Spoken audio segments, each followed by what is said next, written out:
When we talk about being this great society, and granted we were colonized and all, what is this great society or culture when we are so willing and with such alacrity, we embrace the West, we embrace what our colonizers left behind. We judge our own if they don't match up to this, where they don't feel comfortable enough. I mean, when I speak to people and I say, "आप हिंदी में क्यों नहीं बात करते हो?" नहीं sir, अगर हम इंग्लिश में बात नहीं करेंगे तो we have no meaning. I have this constant argument in the factory. I have it when I'm trying to interview people. I say, speak in Hindi. If they speak in Hindi, they want to sit on the floor.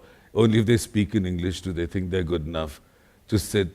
Our whole notion of equality has become a language-based here. Perhaps it's less so in the South. So perhaps you can help me resolve this constant confusion I have in terms of where we as a culture, why have we done this to ourselves? We need to understand the difference between conquest and colonization. Conquest is to beat somebody down and sit on top of their heads. Colonization is to convert people into your way so that they'll serve you without thinking they're serving you. So, some of the things which were the strengths of the nation were clearly mocked out by the British. You must see the letters that Macaulay wrote to the parliament.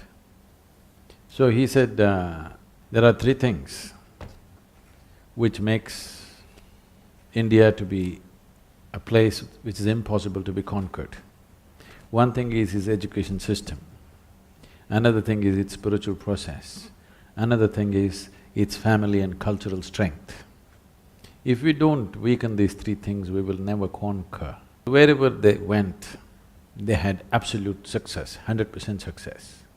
You go to Australia, it is another England, okay? The native cultures of those lands are only archival, only in the museums they live. In many parts of Africa, South America, North America, everywhere, they have absolute success. The only place where they did not succeed, though you and me are speaking English language today, they did not succeed entirely here. Because one thing is the spiritual process was so strong, the ethos of spirituality. The only way you could take away the Hindu way of life, which was not a religion per se, it was a certain, a million-fold, a million-doorway palace of spiritual process. Not one kind of process, not one kind of belief.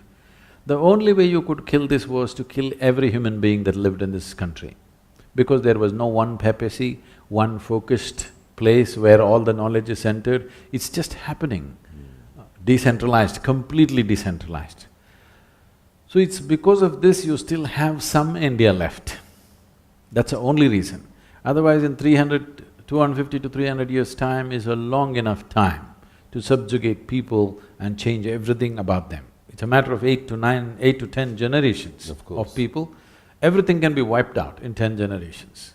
The only place where they have not succeeded is India, though you became a little bit of a sahib. Too much so, regretfully. You're falling back. I'm falling back. We have to bring our…